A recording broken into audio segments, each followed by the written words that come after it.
အားလုံးပဲမင်္ဂလာပါရှင်အေးဒေလီခါရီကနေကြိုဆိုပါရစေဒီနေ့ကတော့မြစ်တုပ်ပြမှာဖြစ်ပါတယ်ရှင်ဒီမှာပါဝင်ပစ္စည်းတွေကမြင်းရယ်ငရုတ်သီးရယ်ရှားနနံရယ်ပြီးတော့ကြက်သွန်နီရယ်ပြီးတော့ဒါပဲစီတက်ထားတာရယ်ပါ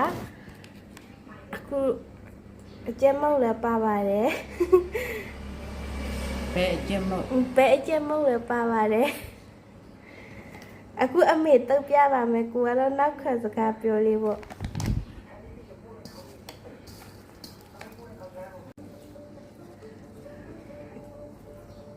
ီဆိုပဲစီကျက်လေးထည့်ပါတယ်တမိသားစုကိုကြိုက်တာမို့လို့နှစ်နိုင်လေးထည့်ပါတယ်ပြီးတော့စားနှစ်စုံခွဲထည့်ပါတယ်နှစ်စုံခွဲလည်းမဟုတ်သုံးစုံဒါအချုံမဟုတ်လားအချုံမသုံးစုံထားပါတယ်စားတော့တစ်စုံထည့်ပါတယ်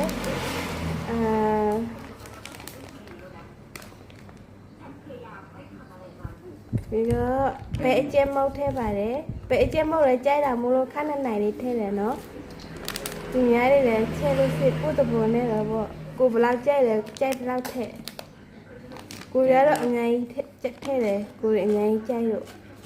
မရုပ်တရားတော့တိတ်မစားနိုင်ဘူးဒါပေမဲ့အရာလူတွေတခြားလူတွေစားနိုင်တယ်ဆိုတော့အများကြီးထည့်လိုက်တယ်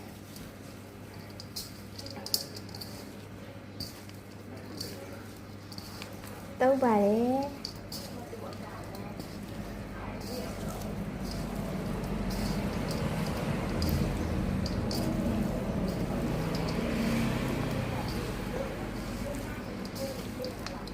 စီသိမ့်မစားလို့စီနေနိုင်တော့မထဲတာဘူးပေါ့နော်နည်းနည်း6သွားတယ်ဒါပေမဲ့ကိုရီတော့အဆင်ပြေရအလားပဲ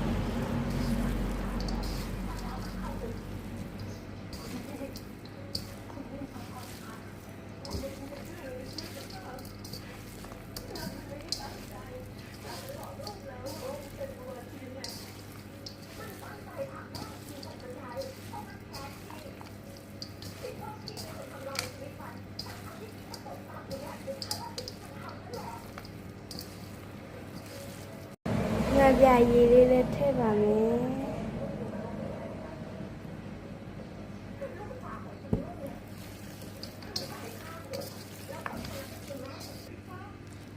ကဲမြစ်တုပ်လေးရပါပြီဆိုတော့ထမင်းစားပြပါတော့မယ်ဒါတော့မြစ်သုံးဒါတော့ရေးယူရွက်ပြုတ်ဒါတော့ငါးကောင်းအချင်းချက်ထားပါတယ်ရှင်အားလုံးပဲထမင်းစားကြပါဦးအမျိုးတို့ကြီးမင်းစားလိုက်အောင်မနော်